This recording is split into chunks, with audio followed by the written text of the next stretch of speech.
Hello, my friends, and thank you for tuning in to Weird Mythic Podcast.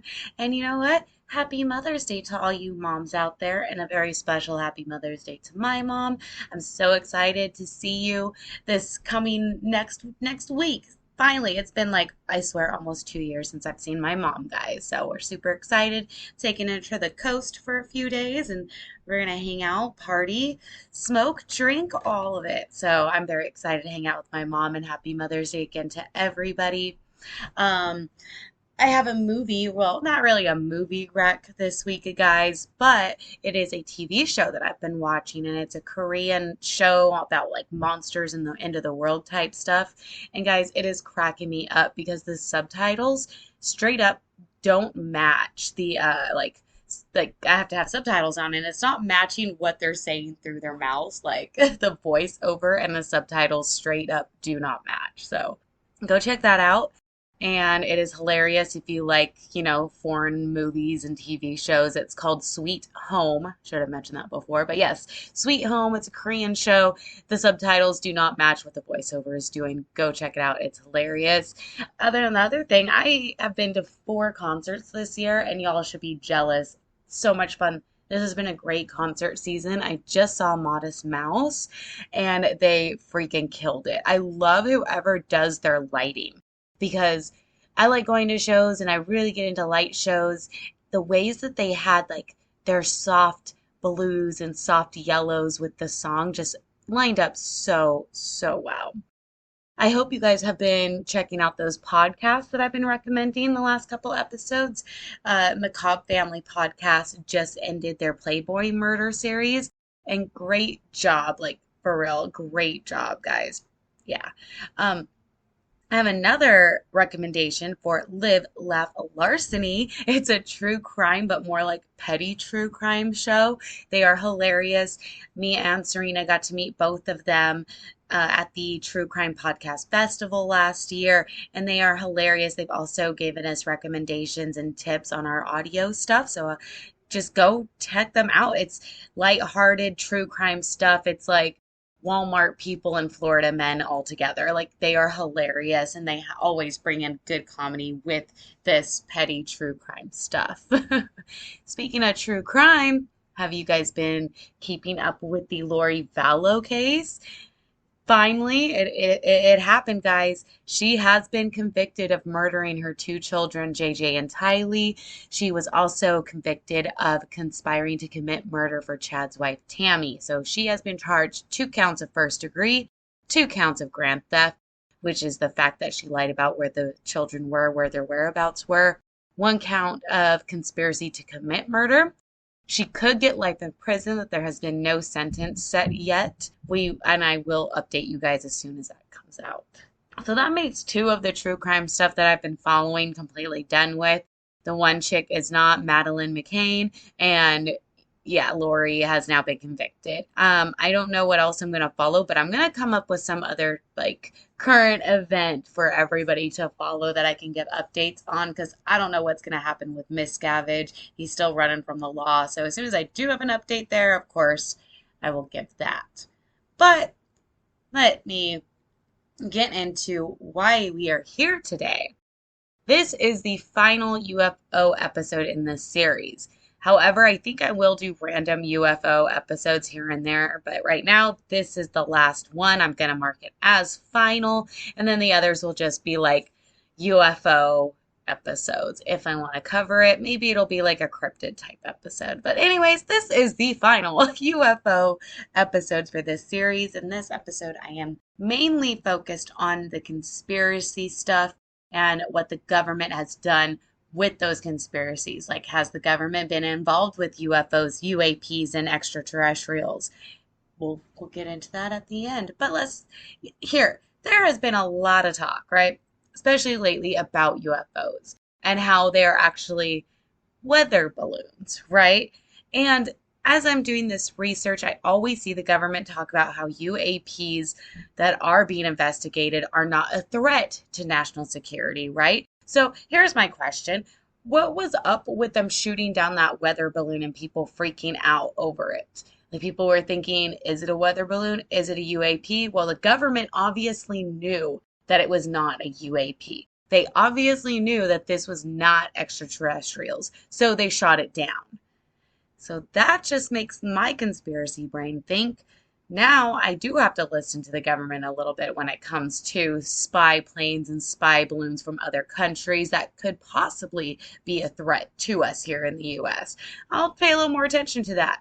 But the ones they don't pay attention to, those ones they're telling us not to worry about, those are, for me, 100% UAPs. They 100% are whatever you want, UAP, UFO, ETs. So the ones they don't really care too much about because, quote unquote, not a threat to national security, whatever. Those are the ones that we definitely should know are from another planet, from some other extraterrestrial life. But the ones they shoot down, those are the ones where they're like, oh no, that's Earth stuff. At least that's what it seems like to me, right? There has been more UAP sightings, which if you need me to explain, sorry, I'm trying to use UAP more instead of UFO, but unidentified aerial phenomena.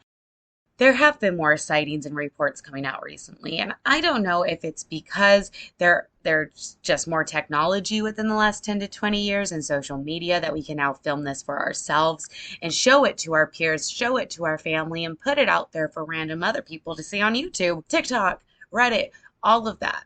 Is it just because of that now we're seeing more UFO and UAP sightings? I don't know, just some food for thought, fam. I've tried to look into what the government decides is worth shooting down or not, and what is worth putting out to the public or not. And there isn't one specific thing that is out there to tell them why they're giving us information, but it's just something we got to keep looking at. Whatever the government is giving us, this is something we actually need to look at and look into the stuff they're not telling us. So, anywho, let's get into some government entities that have worked on and have investigated unidentified aerial phenomena. And this is what is considered to be 100% unidentified. I'm also going to be talking about different groups in the United States that are actively investigating UAP sightings, along with a bunch of other military and government officials who have officially come out on how the government knows and have been working with extraterrestrial life. So I'm going to go ahead and start off with one of the first projects the U.S. Air Force did conduct studies in, which was in 1948, and this was called Project Sign. This, however, morphed into Project Grunge in 1949, which was for the U.S. Air Force to investigate UFOs. It wasn't until 1952 that Project Blue Book came into the picture. Project Blue Book didn't just study UFO reports and investigate those reports, but they had two specific main goals, which was to determine if UFOs were a threat to national security and then to analyze any UFO-related data. Project Blue Book was also a code name. The public and other government agencies did not know about Project Blue Book, that this was a code name for the U.S. Air Force to study UFOs. So nobody really knew what Project Blue Book was. If anybody asked, it was not about UFOs. And by the end of Project Blue Book in 1969, the U.S. Air Force had studied 12,618 UFO reports. Most of those reports were determined to be clouds, stars, balloons, or just regular identifiable aircraft. But there was still 701 UFO reports that were still classified as definitely unexplained. Project Blue Book was around for 17 years and did UFO research done by the U.S. military. They still had 701 reports by the end of 1969 of legit UFOs. The conclusion of Project Blue Book that UFOs were not a threat to national security, and there was no evidence indicating that the sightings were extraterrestrial in origin. So yeah, 17 years of studying UFOs and no ETs, but they were still unidentified. And I'm totally missing something, I feel like. Like, they are straight up saying that these are UFOs, but not ETs. Very interesting. Thank you to the Freedom of Information Act, right? Because This was finally set out in public in 1967, but wasn't really a huge thing till, of course, much more recently. Because of the Freedom of Information Act in 67, we can now see exactly what the UFO reports were and what the U.S. Air Force did to investigate those reports. I do have the link in the show notes, and in this link to the Freedom of Information Act, it has everything you can. You can send in your own questions, your own concerns, anything you want to know that the government has done. I got the link for you guys below for you to inquire about. What happened to the study of UFOs after 1969? After the Freedom of Information Act is out, people are now sort of talking more about UFOs and that if this isn't just some pseudoscience. Most people in a lot of these groups after 1969, they did have ties to the government. And there was a lot of organizations set out to study UFOs, but it wasn't a government agency. However, there was lots of government grants given to these organizations. One of the first that I want to talk about happened between 1966 and 1968. And it was called the Condon Report, which C-O-N-D-O-N, so Condon Report.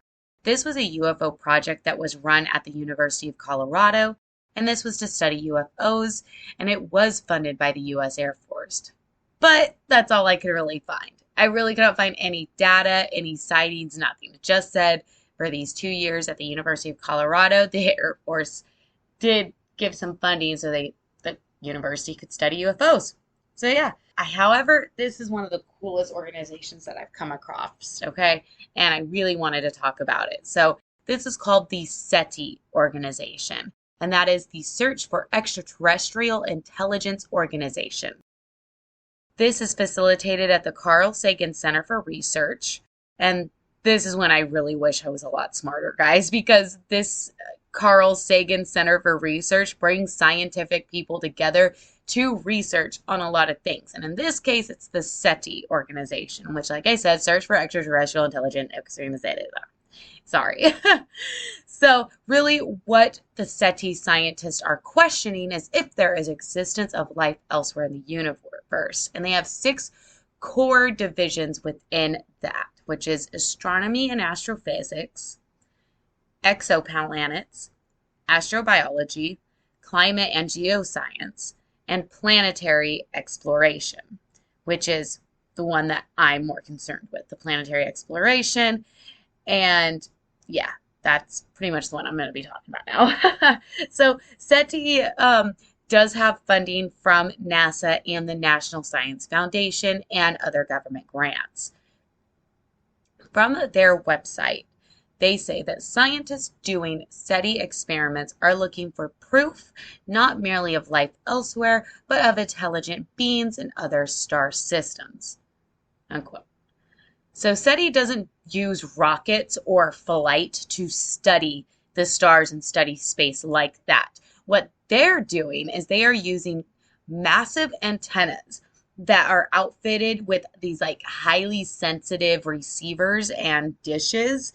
And what they're doing is looking for radio waves. And this is what they say, that it's very simple, and this is what they have on their website. Quote, forget the rockets and bring on the photons.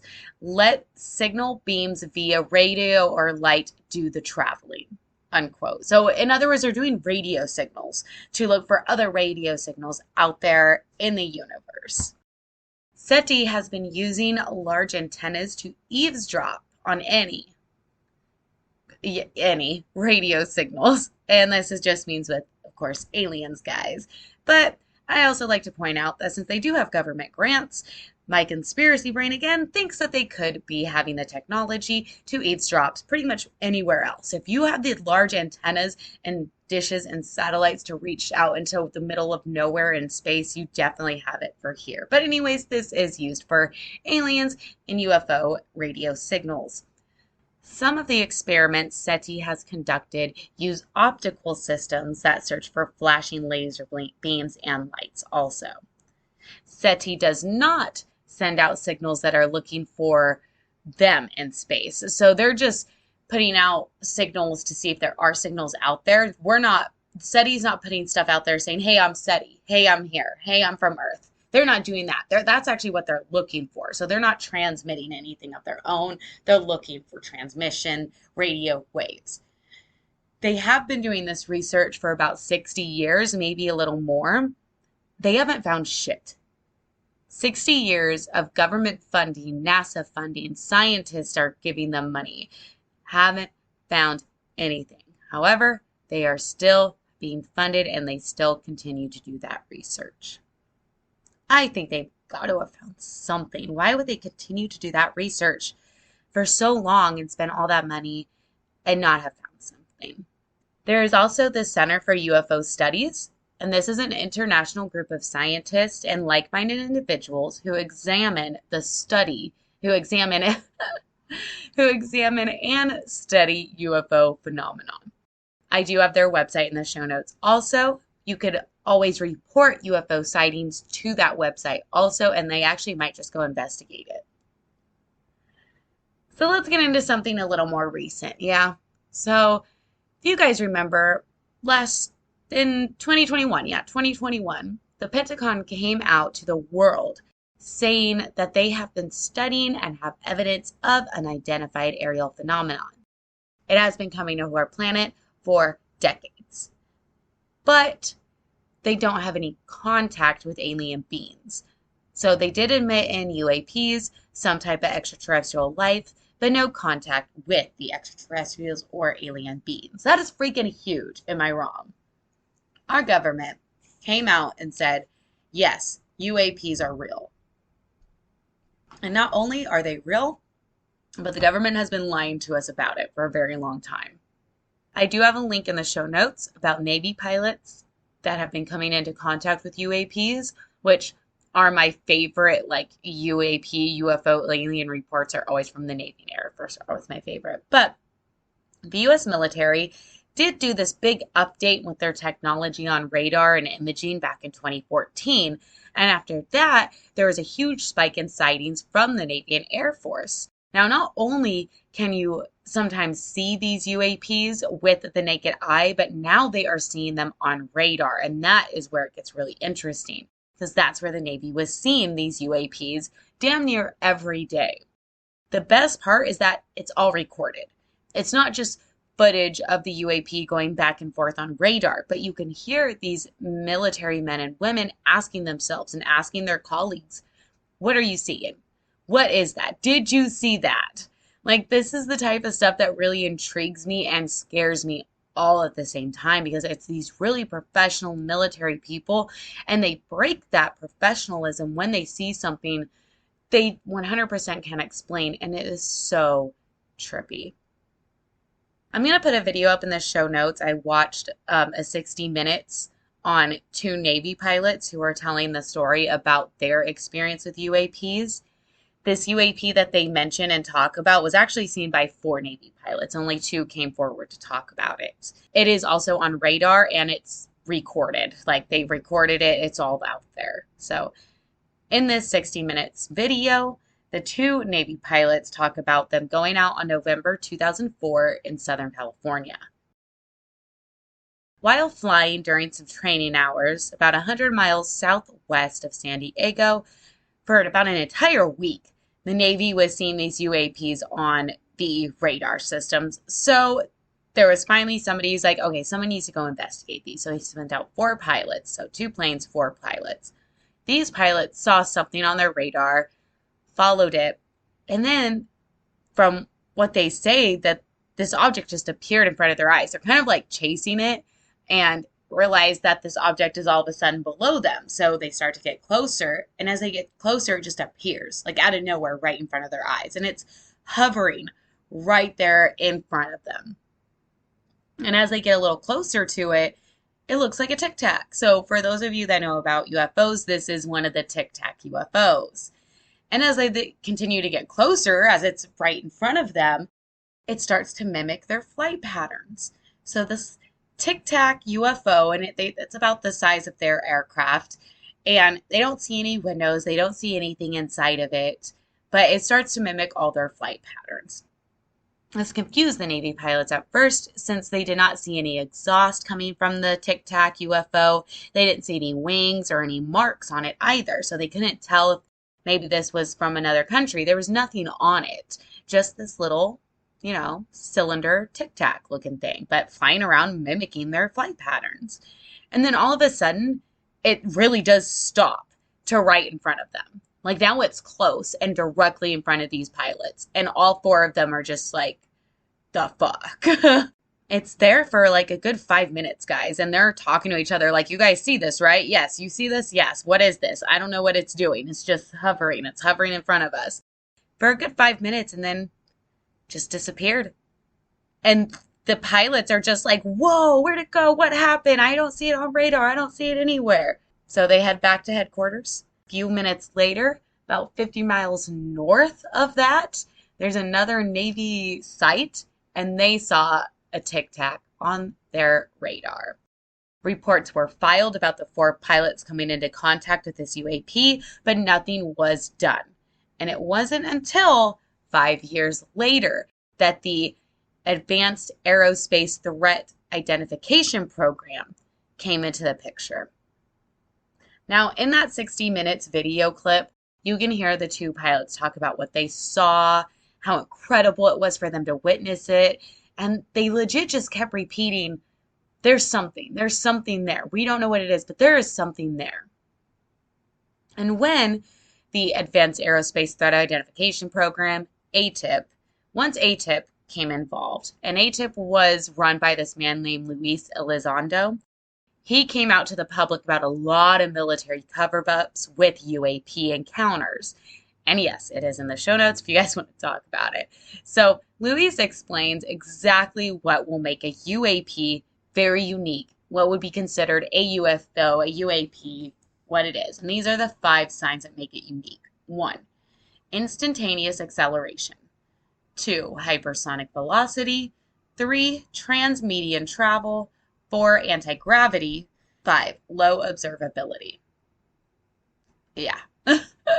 So he goes into a lot of detail about what these military men on that specific day saw was a UAP 100%. So fam, you really got to tell me how you feel about this, because to me, there's no question about the fact that there are UAPs and extraterrestrials out here. I didn't mention once in this series about anything about Area 51 or about any of the UAPs that have been reported around Skinwalker Ranch. That might be later, and I'll cover it at that time. But there's those right there. We know the government has gone to Skinwalker Ranch, that they've all done this research there. We don't know exactly what goes on at Area 51, but it is so covered up that it's all technology based. Like, it could be right there in front of our face, but the technology is so well hidden that you don't see the base at all. Anyways, one last thing that I really want to cover, though, is that the Pentagon's latest hearings and on the study of UAPs. So it was 2 years ago that they came out that they have been in contact with them. But in August of last year, in 2022, there was another hearing between the Pentagon and the director of the All-Domain Anomaly Resolution Office. His name is Sean Kirkpatrick, and he testified that there is a small portion of UAPs that are actually anomalies. These are the things that to him and his colleagues, they are completely unable to explain. Kirkpatrick also speaks about how he and others are under the belief that most of the UAP sightings are actually not controlled or driven by somebody inside that aircraft. He believes that these crafts are more like drones or crafts that are being controlled from a completely other location. And no, he does not think that they are a threat to national security.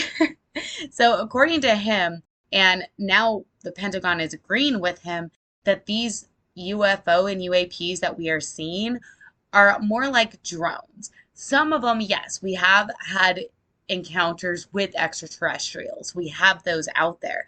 But what the government and government entities are telling us is that they haven't come into contact with specific aliens or extraterrestrials, just coming into contact with these unidentified flying objects and unidentified aerial phenomena. I think that's really interesting that they believe that, and it's so specific. It's just, interesting. And I have the whole hearing and will be in the show notes also. I also have the video conference between Kirkpatrick and the Pentagon and the one from 2021. So I hope by now that we're all on the same page, that the government has been in contact with all of these for decades and just hadn't told us. Why are they telling us this now? Is for some reason Big Brother feeling guilty? Really fucking doubt it. Is Big Brother feeling defeated from all the social media postings and videos of us as civilians showing that these things are coming to our world? Probably not. But it's all out there now, and no one can say that UAPs, UFOs, and extraterrestrials have not visited Earth. That cannot be said now. It's all out there. It has happened. And now we really just need to have those questions of why. Why do they visit? Why do they come and go? Why are they interested? And do they have reasons to just sit there and watch us? We could get into so much on the whys and whats, right? But that's for a whole other episode. But the UFO sightings, you guys really got to tell me what you think about them. The government's been studying for decades. Do you think that there's actual UFOs out there that we might have like actually taken and we're getting technology from them? Do you believe in the grays or do you believe in the reptilians?